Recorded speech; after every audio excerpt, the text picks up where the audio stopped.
Hi, my name is Megan Boyd. I'm from Motorcar Portfolio, and I'm here with two special guests today, and we're going to talk about the amazing car behind me. But before we get to that, let me do some introductions.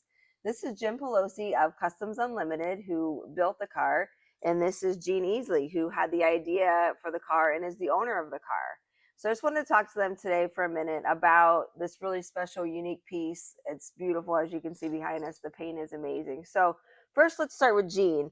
What was your idea for this car? What's the back history of this car? Well, the history of the car was it was a race car at Magnolia drag strip in Ohio, and it was a modified production car. And I knew the car. Um, it was just a cool wagon. So what we did is that I went to Florida and bought it off a gentleman there, and then brought it back, and then we started what, Jim, 8 years in Yeah, the making yeah, yep. of 8 years to do it.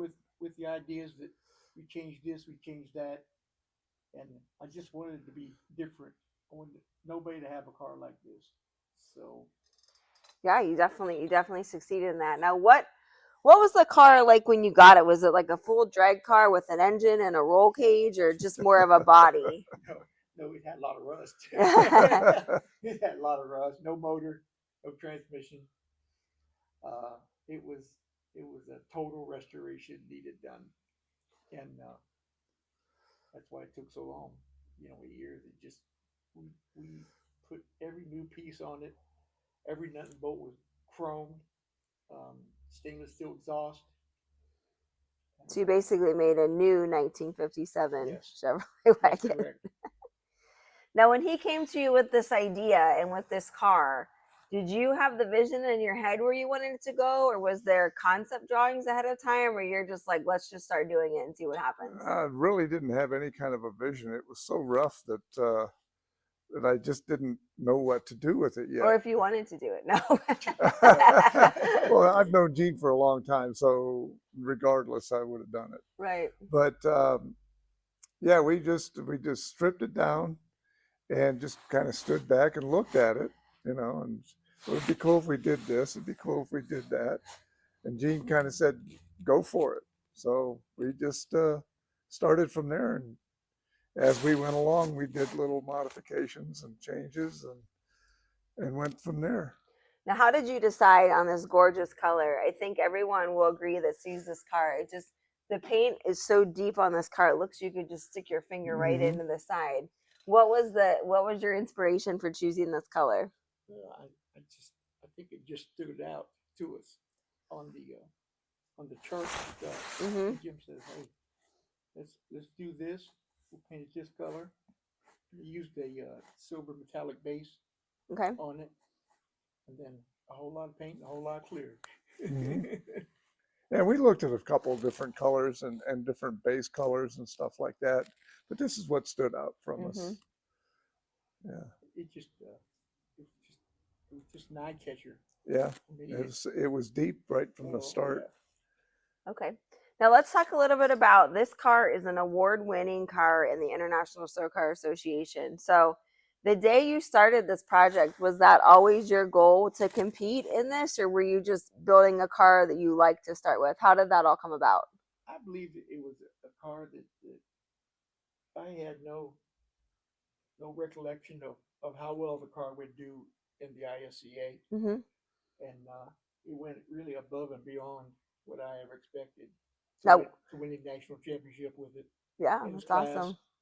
And every ISCA show we went to, we got points, won best of show, Mm-hmm. and it was a fun time building it. And then Jim and Sharon would go with us. Friend Tom Pritchard and his girl Mm-hmm. would go with us and help with the setup and stuff. That it just I didn't have no expectation of going to all these shows, really. Now, is this the first car that you've competed with in the circuit, or have you competed before? No, this is So the you first came in time. with a bang. Yeah, You're like, who's this guy from Ohio? yeah. You know, and I tell you what, they treat me just like family. They was awesome, and it's like Matt and Megan. I mean, it's just like family. And What was like a special show or your favorite show or like your most memorable time showing the car? In Houston, Texas. Houston, Texas. Yeah, we was down there, and that's where I won the national championship with it down there.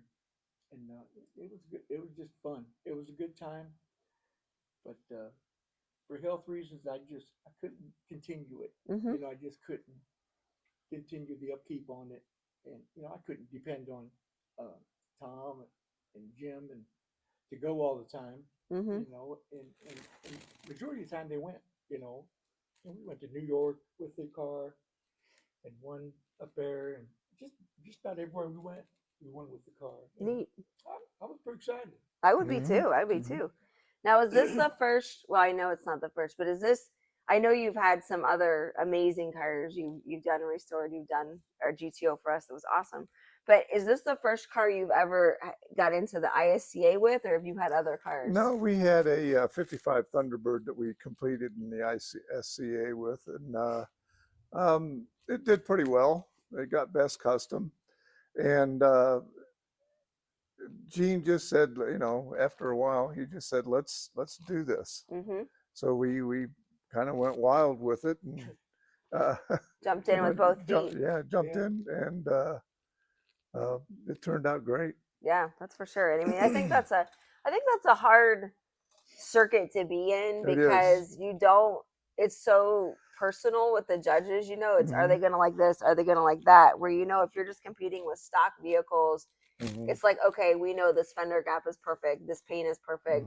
There's not really questions like with the GTO you did for us. But when you're doing something like this, you're building it something that you guys both like, but you're kind of, in a way, hoping that Mhm. these judges will like it Yeah. too, Yeah. which is hard. I think it's It crazy that is. you guys It's have had hard. that success with it. My motto is always do what you want to do, whether somebody else likes it or not.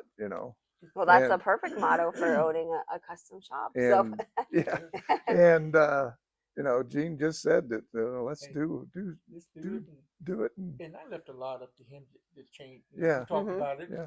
what we wanted to change and stuff, like the one-piece side glass, uh, The front the, fender, the B pillar. B pillar was Yeah. laid down Yeah. 2 degrees, Yeah. and just everything just flowed together. Yeah. Yeah. Just Now, where kinda- did you come up with these ideas? Is it stuff that just as a bodyman forever you thought of, or do you have like, oh, you think like, oh, I'm thinking about this car Gene Winfield did like, in the 80s, No, or I you just don't. kind of think of things as you go along? Yeah, I don't really use what other people do. Mm-hmm. I just kind of stand back and look at it and kind of vision in my mind what it would look like that, or what it would turn into and stuff like that. Mm-hmm. The only thing I did see a Nomad with a one-piece side glass years and years ago, and I just always thought that looked pretty cool. Mm-hmm. But other than that, I don't pay much attention to what other people do, other than that I like it. Right. Neat. And how long have you been customizing cars? I started in 1971, right after I got out of high school, Hmm. and I did it off and on for several years. And I moved to Texas for 8 years and worked with a couple guys down there, and then moved back here and opened my own shop. Neat. Well, I think that kind of is a good history of the car. They're going to walk us around and show us some neat things about the car that make this 57 Tri-Air, as it's called, its show name Tri-Air, very, very, very rare, unique, and eye-catching thing. So let's take a look at all that now. It's a one-of-a-piece car. That's for sure, one of a kind. Yep. You won't find another one. So Right. that's why I wanted to build it. I knew the backgrounds of the car. That car, the original speedometer head Mm-hmm. that was in this car, 3,672 miles. Oh, Right wow. on it. That Wow. was it. Yeah. Quarter mile at a time. Yeah. Right, a quarter mile at a time. And John had raced this car, or he had got it from someone else? John got it from Bob Barnhouse. Oh, okay. Barney. Yeah, Barney. And This is the gentleman that owned it was his name was Jerry Kimball. He was a General Motors rep, Oh, okay. and he had the car, and somebody broke in the garage and stole part of the motor off of it and stuff. So he just kind of lost interest and gave up. And then Barney got it, And John bought it there and took it to Florida. It was in Florida for probably, what, 4 years. Mm-hmm. Oh wow. Okay. And it was a mess. Believe me. My wife Spiders, says, "What are you doing?" Spiders. spiders and lizards and everything Oh else man, lived there in was it. all Yeah, kinds of stuff in it. yeah. No snakes. Though. Not anymore though. And not anymore. All right. Well, let's take a pause and we'll show us some highlights. Panel he made handmade. He handmade the bracing for the hood. It started out as a fiberglass hood with no inner structure. We fabricated the all the inner structure and the trim. All the inner fender wells and radiator cover is all hand formed. The scoop is all hand formed out of aluminum. I made headers for it. The grill is a billet grill, a one-piece smoothie bumper that we cut and tucked the rear end in so it didn't stick out real far here. These slits here are from a 58 Chevy, and they just happen to be the same angle as what the door pillar and the rear pillar are. Billet hood hinges. We filled the vents in here on the cowl. And also in the hood. Yeah, in the hood. Yep. You filled the Right here. the bullets. Yeah, the bullets. Yeah. You close down as a custom touch to it. On the inside, we put 2 humps on the dash with a grab bar on that side. Handmade a center console for it. Custom painted all of that. The exhaust comes underneath the car and comes through the quarter panel here. There's a hole in the frame where the exhaust goes through. The B pillar on the door and here was slanted forward 32 degrees, just like the rear pillar is. One-piece side glass. We had new stainless made for here and here. The original wagons don't have the Bel Air accent here. We put that in it. This spear here was a long spear. We had it shortened to fit the car. The rear bumper was made one piece and cut and tucked into the car so that it sits pretty much flush with the quarter panel. The rear tailgate, we put a new skin on it and hid the Tri-Air logo in it, and it's sanded flush with the car. Everything has been fit and flush, so it fits real nice. LED tail lights,